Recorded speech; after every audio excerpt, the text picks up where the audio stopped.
શ્રી ગણેશાય નમઃ. જય શ્રી કૃષ્ણ મિત્રો. આજે આપણે ભાદરવા મહિનાની અમાસ સર્વપિતૃ અમાવસ્યાની આપણે વાર્તા સાંભળીશું. ખૂબ જ સરસ મજાની આ વાર્તા છે. ભાદરવા મહિનાની અમાસને આપણે સર્વપિતૃ અમાવસ કહીએ છીએ. તેની વ્રત કથા આપણે સાંભળીશું. એવું કહેવાય છે કે આ વ્રત કથા સાંભળવાથી પિતૃ આપણા ઉપર પ્રસન્ન થાય છે અને તેમાં પણ જો અમાસના દિવસે સાંભળવામાં આવે તો તેનું પુણ્ય ફળ જરૂર મળે છે. તો ચાલો આપણે અમાસની વ્રત કથા સાંભળીશું. તો હવે આ વ્રત કથા ધ્યાનપૂર્વક અંત સુધી સાંભળજો મિત્રો. તો બોલો મારી સાથે, બોલો પિતૃદેવની જય. ઓમ પિતૃદેવાય નમઃ. વર્ષો પહેલાની આ વાત છે. એક ગામમાં એક ડોસી અને એનો દીકરો રહેતા હતા. તેમના કુટુંબમાં તે બે સિવાય કોઈ ન હતું. સમય જતા દીકરાની ઉંમર થઈ લગ્ન લાયક દીકરો થયો અને તેના લગ્ન કરવામાં આવ્યા. અને દીકરાના લગ્ન થયા પછી થોડા દિવસ બાદ એ ડોસીમાનું મૃત્યુ થયું. એક દિવસની વાત છે. તેનો દીકરો અને તેની પત્ની બંને જંગલમાં લાકડા લેવા માટે ગયા હતા. જ્યારે એ લાકડા કાપતો હતો ત્યારે તેને એક સાપે ડંખ માર્યો અને તે ત્યાં જ મૃત્યુ પામ્યો. અને તેની પત્ની ઉપર તો આભ ફાટી પડ્યું. તેના દુઃખનો કોઈ પાર ન હતો અને આખું ગામ હવે તેને કહેવા લાગ્યું કે તારું આખું એ જીવન હવે કેમ કરીને પસાર થશે? તું તારા ઘરે જતી રહે. અને હવે એ દીકરીને પણ આ બધાની વાત સાચી લાગી હતી. કારણ કે ઘરમાં કોઈ નહીં, ન સાસુ સસરા, ના ધણી. હવે જીવે તો કેમ જીવે? એટલે એ પોતાના પિયર ચાલી ગઈ. અને હવે થોડા સમય બાદ યોગ્ય ઠેકાણું શોધીને તેના લગ્ન નક્કી કર્યા. ત્યારે લગ્નમાં વરપક્ષવાળા આવ્યા. એ સમયે લગ્ન નતા કરતા, એમનામ જ મોકલી આપતા હતા. એટલે વરપક્ષવાળા એને લેવા આવ્યા. વિદાય વેળાએ વર વધુએ બળદગાડામાં બેસી ગયા. ચાલતા થયા અને ચાલતા રસ્તામાં એક નદી આવી. ત્યારે ગાડું ચલાવનારે કહે છે કે નદી પાર કરવા માટે બધાએ ગાડામાંથી નીચે ઉતરવું પડશે. ત્યારે ગાડામાંથી બધા નીચે ઉતરી ગયા અને સહુ કોઈ નદીને પાર કરવા લાગ્યા. અને પછી એ વર વહુ પણ ગાડામાંથી નીચે ઉતર્યા અને નદી પાર કરવા લાગ્યા. અને નદી પાર કરતી વખતે બધા જ પલળી ગયા. વહુ પણ ભીની થઈ ગઈ. વહુ તો પાસે એક પીપળાનું ઝાડ હતું, પીપળાનું વૃક્ષ હતું, એની નીચે ઊભી રહી અને તેના કપડામાંથી પાણી નીચવા લાગી. તેની સાડીમાંથી પાણી નીતારવા લાગી. અને આ દિવસ હતો ભાદરવી અમાસનો, એટલે કે સર્વ પિતૃ અમાસનો આ દિવસ હતો. તે સમયે એ વહુના કુટુંબના પિતૃઓ પ્રગટ થયા અને ખોબે બધા પાણી પીવા લાગ્યા. અને બીજા પિતૃઓને પણ સાદ પાડીને પાણી પીવડાવવા માટે બોલાવા લાગ્યા. અને આ બધું વહુએ તેની નજરે જોયું અને આશ્ચર્યમાં પડી ગઈ. પછી વહુ એ બધા પિતૃઓને પૂછે છે કે તમે બધા કોણ છો? મારી સાથે જ આવું કેમ થાય છે? ત્યારે પિતૃઓ કહેવા લાગ્યા કે અમે તારા પહેલા કુટુંબના પિતૃઓ છીએ. આપણા કુટુંબમાં અમને પાણી પીવડાવવા વાળું કોઈ નથી. અને હવે તું પણ પારકા કુટુંબના લોકોની વહુ થઈ જવાની છો. માટે અમને કોઈ પણ હવે પાણી પીવડાવવા વાળું રહેશે નહીં. માટે આજે અમે બધા પાણી પી રહ્યા છીએ. આ સાંભળીને વહુને થયું કે હું પણ મારા એક જીવન કાળમાં 2 વખત લગ્ન કરવા નથી ઈચ્છતી. તો આપ જ મને હવે રસ્તો બતાવો. વહુ પિતૃદેવોને આવું કહે છે કે હું શું કરું? અને વહુ તો હોશિયાર હતી. એટલે વહુ બોલી કે હું તો તમને પાણી પીવડાવું છું ને, પણ હું મરી જઈશ તો ત્યારે પછી મને કોણ પાણી પીવડાવશે? ત્યારે એક પિતૃ કહે છે કે હું તને એક પુત્ર આપીશ કે જે આપણા સૌનો ઉદ્ધાર કરશે. અને ત્યાર પછી વહુ ગાડા પાસે આવીને વહુ કહેવા લાગી, જ્યાં એના સાસરીવાળા જે વરપક્ષ આવ્યા હતા એ બધાને વાત કરે છે કે મને ક્ષમા કરો અને મારે તમારી સાથે નથી આવવું, પરંતુ હું મારા ઘરે જવા ઈચ્છું છું. આમ સાંભળીને પહેલા તો કોઈ રાજી થયું નહીં, પણ વહુએ પછી વિસ્તારથી બધી જ વાત કહી. ત્યારે તેઓ પણ માની ગયા અને તેને તેના ઘરે મૂકી ગયા. અને પછી તેના માતા પિતાને વહુ કહે છે કે મારા જૂના સાસરે હું જવા ઈચ્છું છું. ત્યારે તેના માતા પિતા બોલ્યા, જેવી તારી ઈચ્છા. પછી વહુ તેના જૂના સાસરે આવી અને વહુએ ગામમાં કોઈને પણ પિતૃઓ વિશે આવી બધી વાત કરી નહીં. એક વખત વહુ રાત્રે ઘરમાં સૂતી હતી ત્યારે અચાનક કોઈ બારણું ખખડાવ્યું. ત્યારે તેણે ઊભા થઈને ડરતા ડરતા બારણું કાઢ્યું અને જોયું કે તેનો પતિ ઊભો છે, જેને સાથે દુઃખના વાદળ પડ્યા હતા, જેને સાપે ડંખ માર્યો હતો અને મૃત્યુ પામ્યો હતો. ત્યારે વહુને તેના પિતૃની બધી જ વાત યાદ આવી અને તે પોતાના પતિને જોઈ અને બહુ ખુશ થઈ, આનંદ વિભોર થઈ. તેનો પતિ રોજ રાત્રે આવે અને બંને સાથે રહે. થોડા સમય બાદ તે વહુને ગર્ભ રહ્યો. દિવસો રહ્યા. ત્યારબાદ હવે તેનો પતિ આવતો નથી અને આ વહુને સારા દિવસો રહ્યા. હવે આ વાત તો સહુ લોકોને ખબર પડી ગામમાં અને બધા તો ગાળો ભાંડવા લાગ્યા. ઘણી જાત જાતની વાતો કરવા લાગ્યા. બહુ અપશબ્દ કહેવા લાગ્યા. પણ વહુએ કોઈને સત્ય વાત કહી જ નહીં. 9 માસ પૂરા થતા વહુએ એક સુંદર પુત્રને જન્મ આપ્યો. તે દીકરો હવે મોટો થવા લાગ્યો અને પછી તે બંને પિતૃઓની સેવા કરવા લાગ્યા. દીકરો અને માં જ્યારે તેના પુત્ર સમજુ થયો ત્યારે તેની માતાએ કહ્યું કે હવે મારે એક પિતૃ યજ્ઞ કરવો છે કે જેથી સર્વ પિતૃઓને મોક્ષ મળે. એટલે કે તેણે આ યજ્ઞનું આયોજન કર્યું. તેથી હવે સર્વ પિતૃઓ મોક્ષ ગતિ પામ્યા અને તેના દીકરાના શરીરમાં આવીને કહ્યું કે અમને મુક્તિ મળી ગઈ છે અને ગામના લોકો ત્યારે આ બધું જુએ છે અને આ ચમત્કાર જોઈ નવાઈ પામ્યા. અને પછી હવેથી એ લોકો પણ ગામના બધા લોકો પણ દર અમાસના દિવસે પિતૃ અર્થે પીપળાને પાણી રેડવા લાગ્યા. હે પિતૃદેવ, તમે જેવી રીતે વહુને ફળ્યા તેવી રીતે આ કથા સાંભળનાર, વિડીયો જોનાર અને સાંભળનાર, હોકારો ભરનાર તમામ લોકોને ફળજો. ઓમ પિતૃદેવાય નમઃ. સર્વ પિતૃ અમાવસ્યા વિશે એક બીજી કથા પણ છે જે આપણે સાંભળીએ. પૌરાણિક માન્યતા અનુસાર શ્રેષ્ઠ પિતૃ અને અગ્નિસ્વાદ અને બહિર્સ્વાદની માનસિક કન્યા અક્ષોદા ઘોર તપસ્યા કરી રહી હતી. તપસ્યામાં એટલી બધી લીન હતી કે દેવતાઓના 1000 વર્ષ વીતી ગયા. એની તપસ્યાના તેજથી પિતૃલોક પણ પ્રકાશિત થવા લાગ્યા. પ્રસન્ન થઈને બધા જ શ્રેષ્ઠ પિતૃગણ અક્ષોદાના વરદાન આપવા માટે પ્રગટ થયા. અક્ષોદાએ ઘોર તપ કર્યું. એને વરદાન આપવા આવ્યા. તેમણે અક્ષોદાને કહ્યું કે હે પુત્રી, અમે બધા તારી તપસ્યાથી અતિશય પ્રસન્ન છીએ, માટે જે ઈચ્છા હોય એ વરદાન માંગ.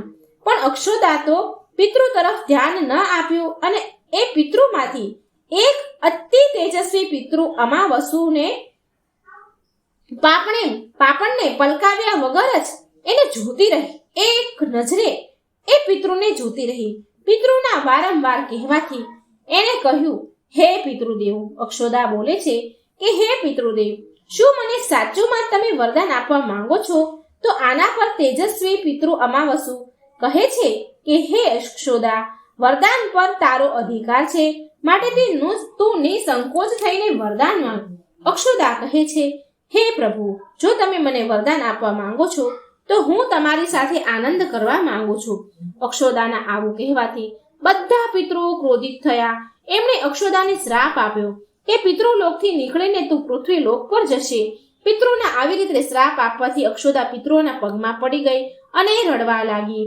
એટલે પિતૃઓને દયા આવી ગઈ. તેમણે કહ્યું કે અક્ષોદા, તું પતિત યોનિમાં શ્રાપ મળવાના કારણે મત્સ્ય કન્યાના રૂપમાં જન્મ લઈશ.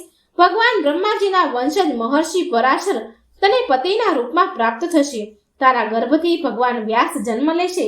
એના ઉપરાંત અન્ય દિવ્ય વંશોમાં જન્મ લઈને તું શ્રાપ મુક્ત થઈને ફરી પિતૃલોકમાં પાછી આવી જઈશ.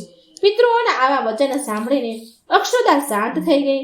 એનું તેજ અને સુંદરતાથી અપ્સરાઓને પણ શરમાવા વાળી અક્ષોદા પ્રણય નિવેદનને અસ્વીકાર કરવાથી બધા પિતૃઓએ અમાવસુની પ્રશંસા કરી અને વરદાન આપ્યું કે અમાવસુ, તમે તમારા મનને ભટકવા ન દીધું, માટે આજથી આ તિથિ અમાવસુના નામથી ઓળખાશે. એવું કોઈ પણ પ્રાણી જે વર્ષમાં ક્યારેય પણ શ્રાદ્ધ તર્પણ નથી કરતા, જે વ્યક્તિ આખા વર્ષમાં ક્યારેય શ્રાદ્ધ તર્પણની ક્રિયા નથી કરતા, તો આ સર્વ પિતૃ અમાવસની તિથિ પર શ્રાદ્ધ કરશે તો એને બધી જ તિથિનું પુણ્ય ફળ મળશે. ત્યારથી જ આ તિથિનું નામ અમાવસ્યા થઈ ગયું અને પિતૃઓના વરદાન મેળવવાથી અમાવસ્યાને સર્વ પિતૃ શ્રાદ્ધ માટે સર્વશ્રેષ્ઠ પુણ્ય ફળદાયી તિથિ મનાય છે.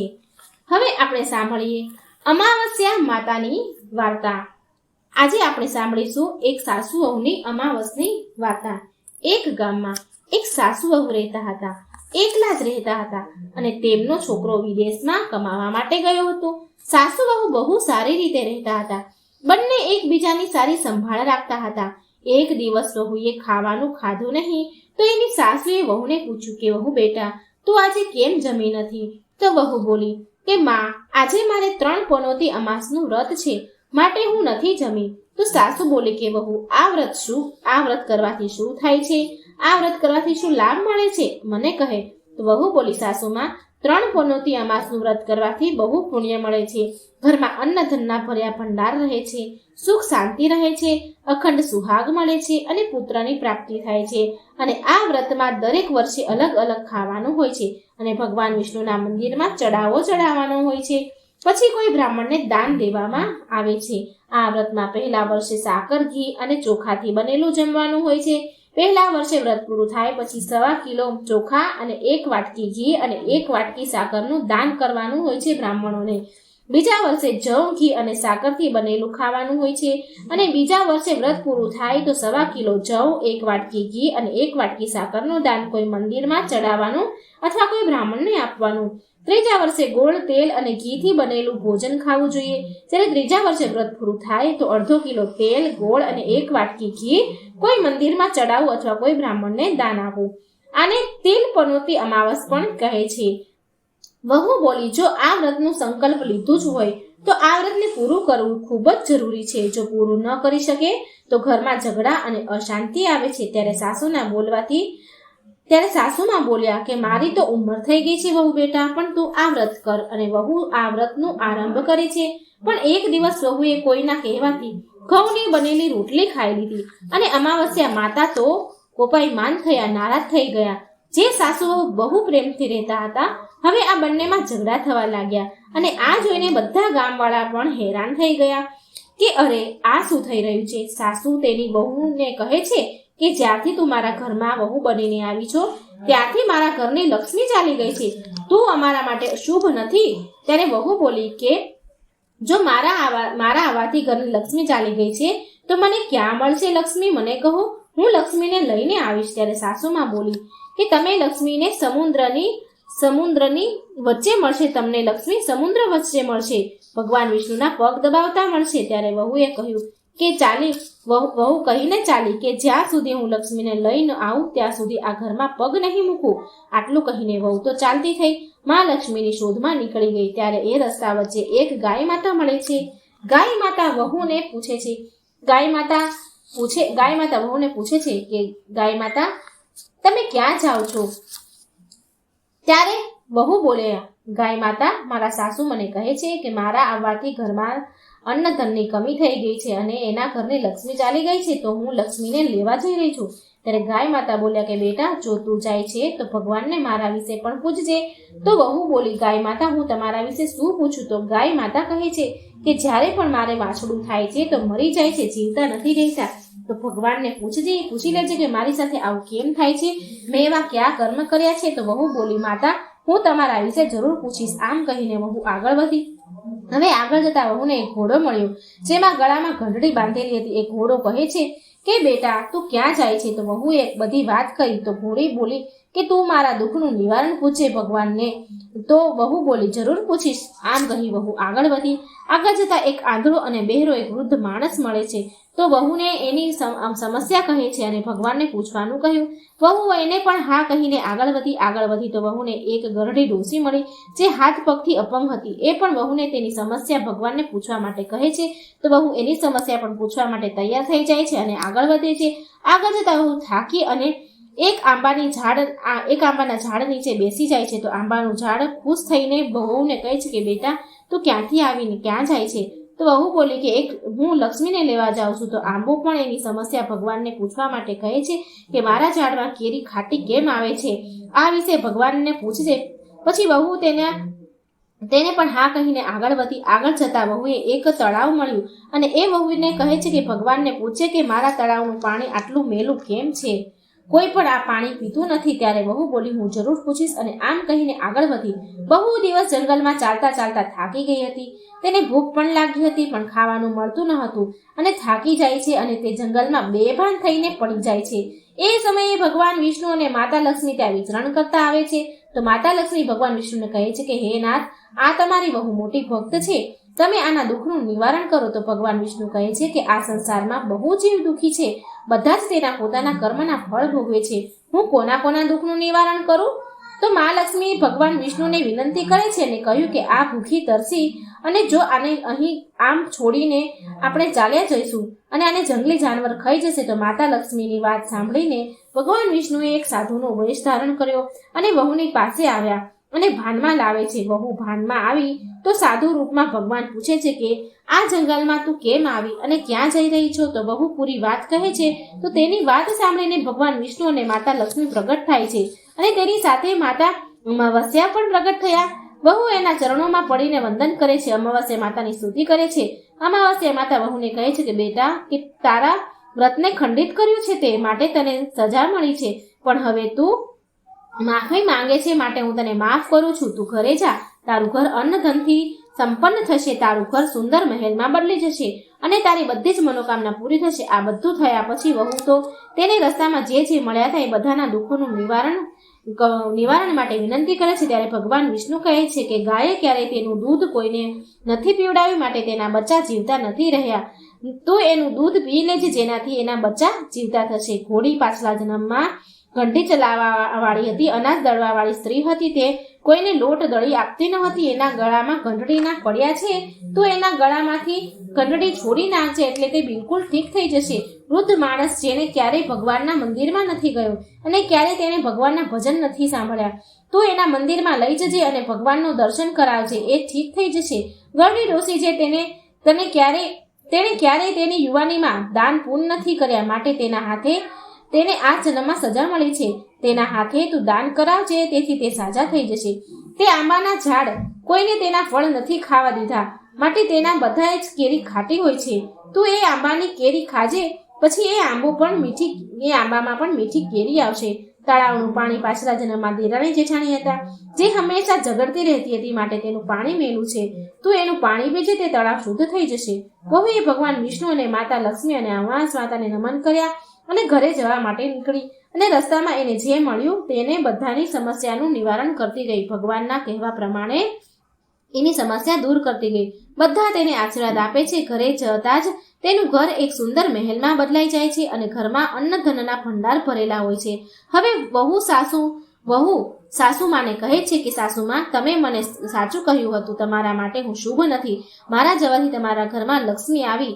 હવે તમે અહીં રહો, હું મરવા જાઉં છું. ત્યારે સાસુમાં બોલ્યા કે બેટા, આ બધું તારા અમાસના વ્રતનું ફળ છે, જે અમને મળ્યું છે. તું અહીં જ રહીશ, ક્યારેય નથી જવાનું અહીંથી.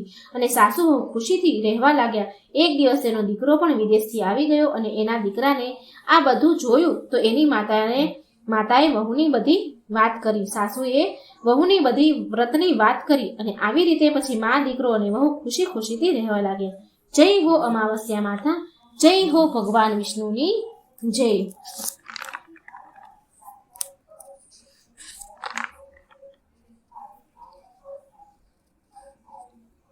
પ્રિય ભક્તો, હવે આપણે અમાવસની શ્રાદ્ધની સર્વપિતૃ અમાવસના દિવસે શ્રાદ્ધની એક સરસ મજાની કથા સાંભળીશું. એક સમયની વાત છે, બે ભાઈ બહેન હતા. એ બંનેના વિવાહ થઈ ગયા હતા અને આ બંને ભાઈ બહેનને નાના બાળકો પણ હતા. બે નાના બાળકો હતા.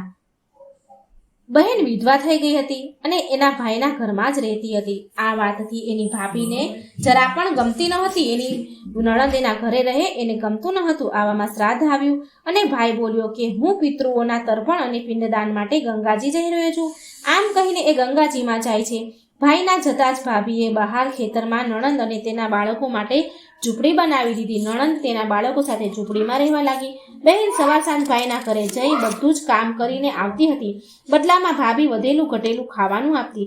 જ્યારે પણ બહેન ભાભીના ઘરેથી આવે તો સાથે લોટ ચાળવા માટે કપડું લઈને આવતી. ઘરે આવીને એ કપડાને ભીનું કરીને અને લોટને પાણીમાં ઘોળીને લોટ ચૂલે ચડાવીને બાફીને ખવડાવતી હતી અને કહેતી કે ખીર છે, ખાઈ લો. આમ સમય વીતવા લાગ્યો. એકવાર ભાભીએ બહેનને એક કપડું લઈ જતા જોઈ ગઈ અને બોલી કે લોટ ચાળવાનું કપડું ક્યાં લઈને જાઓ છો? આને અહીં જ મૂકી દો. બહેને એવું જ કર્યું અને એ દિવસે ભાભીએ વધેલું ઘટેલું ભોજન પણ ન આપ્યું અને બોલી કે કાલે તમારી માનું શ્રાદ્ધ છે, હું જ્યાં સુધી ન બોલાવું ત્યાં સુધી આવતા નહીં. હા, જો આંગણામાં લાગેલા પીપળાનું ઝાડ એની જગ્યાએથી હલે તો જરૂર આવજો. આ સાંભળી બહેન બહુ દુઃખી થઈ અને રડતા રડતા એના ઘરે આવી. ઘરે પહોંચી તો બાળકો બોલ્યા, માં ભૂખ લાગી છે, કંઈક ખાવા આપ. એટલે એની માં કહે છે, બહેન બોલી, બેટા આજે આપણા બધાને ઉપવાસ છે, ભૂખ્યા જ સૂઈ જાઓ.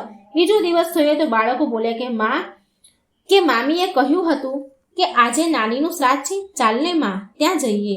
તો એની માં કહે છે, બેટા મામીએ કહ્યું હતું કે જો આંગણામાં લાગેલું પીપળાનું ઝાડ એની જગ્યાએથી હલે તો આવી જજો. તો બાળકો તમે મને કહો કે ક્યારેય ઝાડ કોઈ હલે ખરી? એક જગ્યાએથી બીજી જગ્યાએ જાય ખરી? પાંદડા હલે, ડાળીઓ હલે, પણ આખું એ ઝાડ ક્યાંય હલે ખરી? તમે જોયું છે? બહેન એના બાળકોને સમજાવે છે કે બોલાવ્યા વિના ક્યાંય જવું ન જોઈએ.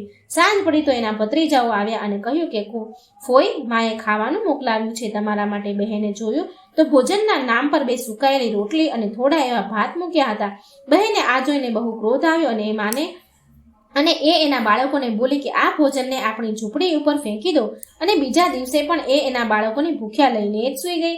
આખી રાત ગંગાજીને યાદ કરતી રહી અને બોલતી રહી કે હે માં ગંગા, મારી માતા, મારા ભાઈની રક્ષા કરજે, એ મારી રક્ષા કરશે. બીજા દિવસે ભાભી નણંદના ઘરે આવી અને બોલી કે બહેન કાલે તમારા પિતાનું શ્રાદ્ધ છે, બોલાવ્યા વગર આવતા નહીં. હા, પણ જો આંગણામાં રહેલું પીપળાનું ઝાડ હલે તો આવજો. બીજા દિવસે પણ બહેન ભાભીના ઘરે ભોજન માટે ન આવી. સાંજ પડી તો એના ભત્રીજા ભોજન લઈ આવ્યા. ભોજનમાં 2 સુકાયેલી રોટલી અને ભાત લઈને આવ્યા. બહેન ફરી એ રોટલી અને ચોખાને ક્રોધમાં આવી ઝૂંપડી ઉપર ફેંકી દે છે અને ભૂખી જ બાળકોને લઈને સૂઈ ગઈ અને આખી રાત રડતી રહી, મા ગંગાને પ્રાર્થના કરતી રહી. આવી રીતે પિતૃપક્ષના શ્રાદ્ધના 16 દિવસ વીતી ગયા. 16 દિવસ બિચારી બહેન ભૂખી તરસી રહી, બાળકો ભૂખ્યા તરસે રહ્યા અને એનો ભાઈ પાછો આવી ગયો. તો તેણે જોયું કે એના ઘરના આંગણામાં નકરો કીચડ જ છે. તો તેની પત્નીને પૂછવા લાગ્યો કે આ શેનો કીચડ થયો છે? મારી બહેન અને ભત્રીજાઓ ક્યાં છે? તો એની પત્ની બોલી કે શ્રાદ્ધના પૂરા 16 દિવસ સુધી મેં તમારી બહેનના પગ, તમારા બાળકોના અને તમારી બહેનના પગ કાચા દૂધથી ધોયા છે, માટે અહીં કીચડ થયો છે. તમારા ગયા પછી મેં એમને ખૂબ સેવા કરી છે, એની ખીર પૂરી ખવડાવી છે, છતાં પણ એ મારાથી નારાજ થઈને અલગ ઝૂંપડી બનાવીને ખેતરમાં રહે છે. ભાઈ ખેતર પહોંચ્યો તો ત્યાં ઝૂંપડી ન હતી, ત્યાં એક આલિશાન મહેલ હતો. એના આંગણામાં ભાણિયા રમી રહ્યા હતા, તેના ભાણેજ રમી રહ્યા હતા. ભાઈ જઈને તેની બહેનને કહ્યું, બહેન આ બધું શું છે? ત્યારે બહેને તેના ભાઈને બધી જ વૃત્તાંત કહી સંભળાવી, બધી જ ઘટના કહી. બોલી કે ભાઈ, જે તારા આંગણામાં કીચડ છે એ કાચા દૂધનો નહીં પણ ભાભીના વ્યવહારથી છે. જે હું દિવસ રાત રડતી હતી એ મારા આંસુઓનો કીચડ છે. મારા પિતાના શ્રાદ્ધ પર ભાભીએ કહ્યું હતું કે પીપળાનું ઝાડ હલે તો આવજો, બોલાવ્યા વગર આવતા નહીં. પીપળાનું ઝાડ હલ્યું નહીં અને અમે ગયા નહીં. અને સાંજના સમયે તેમણે 2 રોટલી સુકાયેલી અને ભાત મોકલી દીધા, જેથી મેં ગુસ્સામાં આવીને ઝૂંપડી ઉપર ફેંકી દીધા. માતા પિતાના આશીર્વાદથી અને તારા સાથથી, મા ગંગાની કૃપાથી આ સુકાયેલી રોટલીઓ સોનામાં અને ચોખા હીરા મોતીમાં બદલાઈ ગયા, જેના પ્રભાવથી આ બધું થયું છે. ભાઈએ એને પત્નીની ભૂલની માફી માંગી, બહેન જોડે અને ઘરે આવવા માટે કહ્યું. ત્યારે બહેન બોલી કે ભાઈ, ગંગા મૈયાએ તારી રક્ષા કરી છે, તું અમારી રક્ષા કરજે, માટે અમે અહીં જ રહીશું. આ સાંભળીને ભાઈએ એની માતા પિતાને યાદ કર્યા અને બોલ્યા કે હે મારા પિતૃદેવો, જેવી રીતે તમે બહેનને, મારી બહેનને અને ભાણેજને રક્ષા કરી છે, એમના દુઃખ કાપ્યા છે, એવા સહુના કાપજો. વાર્તાને સાંભળનાર, કહેનાર, હોકારો ભરનાર, બધાને જ આ વિડીયો જોનાર બધા ઉપર તમારી કૃપા રાખજો. જય શ્રી હરિ વિષ્ણુ, જય પિતૃદેવો. મહાભારત કાળમાં જ્યારે દાનવીર કર્ણનું જ્યારે મૃત્યુ થયું તો દાન પુણ્યના ફળ સ્વરૂપ એને સ્વર્ગલોકમાં મોકલવામાં આવ્યા. ત્યાં તેનું ખૂબ આદર સત્કાર કરવામાં આવ્યો, પણ ભોજનના સમયે તેને સોના ચાંદી પીરસવામાં આવ્યા. કર્ણ આ વ્યવહાર કંઈ સમજી ન શક્યા તો કર્ણએ દેવરાજ ઇન્દ્રને પૂછ્યું કે હે સ્વર્ગાધિપતિ, અહીં મને ભોજનમાં સોના ચાંદી અને આભૂષણ પીરસવામાં આવે છે, પણ હું આને ખાઈ નથી શકતો, તો મારી સાથે આવા વ્યવહાર કરવાનું શું કારણ છે? ત્યારે દેવરાજ ઇન્દ્રએ કહ્યું કે તમે આખું જીવન દરમિયાન દાન ધર્મનું પાલન કર્યું છે અને તમારા જેવા દાનવીર ત્રણેય લોકમાં કોઈ ન હોય, પણ તમે માત્ર સોના ચાંદી અને આભૂષણ જેવા ભૌતિક વસ્તુનું દાન કર્યું છે. ત્યારે તમે તમારા પિતરોને ભોજનનું દાન નથી આપ્યું, માટે તમારા પિતરો તમારાથી અસંતુષ્ટ છે અને તમને સ્વર્ગમાં ભોજનનું સુખ નથી મળી રહ્યું. આ સાંભળીને કર્ણ નિરાશ થઈ ગયા અને કર્ણએ ઇન્દ્રદેવને કહ્યું કે હું આજીવન અમારા પિતૃઓથી અજાણ રહ્યો છું. મને ખબર જ ન હતી કે મારા પિતૃઓ કોણ છે, માટે મારાથી આ ભૂલ થઈ ગઈ છે. માટે તમે મને આનો ઉપાય બતાવો. ત્યારે ઇન્દ્રદેવ કહે છે કે તમે તમારા પુણ્ય કર્મના કારણે 16 દિવસનો સમય તમને આપવામાં આવે છે. આ 16 દિવસમાં પૃથ્વીલોક પર જઈને તમારા પિતરોને દાન કરો, એમનું પિંડ દાન કરો અને તર્પણ કરો, એમને સંતુષ્ટ કરો. આનાથી તમને સ્વર્ગમાં બધી જ રીતનું સુખ સુવિધા સાથે ભોજનનું પણ સુખ મળશે. કર્ણએ આવું જ કર્યું અને આ 16 દિવસ પૃથ્વીલોક પર વિચરણ કરી રહેલ તેમના પિતૃઓને બધા જ પ્રકારના ભોજનનું દાન આપ્યું. આ પિતૃ પક્ષની અવધિ હતી, માટે આ 16 દિવસમાં આપણને બધા જ મનુષ્યને આ સૌભાગ્ય પ્રાપ્ત થાય છે કે આપણે આપણા મૃત પૂર્વજોને ભોજન દાન કરીએ અને તેમના પિંડદાન અને તર્પણની વિધિ પૂરી રીતે કરીએ. પ્રિય ભક્તગણો, ઇન્દ્રના પુત્ર જયંતે સૌથી પહેલા કાગડાનું રૂપ ધારણ કર્યું હતું. આ કથા ત્રેતાયુગની છે, જ્યારે ભગવાન શ્રી રામચંદ્ર અવતાર લીધો હતો અને જયંતે કાગડાનું રૂપ ધારણ કરીને માતા સીતાના પગમાં ચાંચ મારી હતી. ત્યારે ભગવાન શ્રી રામે તણખલાનું બાણ ચલાવીને જયંતની આંખો ફોડી દીધી હતી. ત્યારે જયંતે તેની ભૂલની માફી માંગી. ત્યારે શ્રી રામચંદ્રએ તેને વરદાન આપ્યું કે તને અર્પણ કરવામાં આવેલું ભોજન પિતૃઓને મળશે. ત્યારથી જ શ્રાદ્ધમાં ભોજન કરવાની પરંપરા, કાગડાને આપવાની પરંપરા ચાલી છે. આ કારણથી શ્રાદ્ધમાં કાગડાઓને શ્રાદ્ધનું ભોજન આપવામાં આવે છે. એકવાર પ્રેમથી બોલો જય શ્રી હરિ. ઓમ નમઃ શિવાય. પિતૃદેવાય નમઃ. મિત્રો, વિડીયો જો સારો લાગે તો લાઈક કરવાનું ભૂલશો નહીં, શેર પણ જરૂર કરજો અને આ ચેનલને સબસ્ક્રાઇબ જરૂર કરી દેજો. જય શ્રી કૃષ્ણ. રાધે રાધે. થેન્ક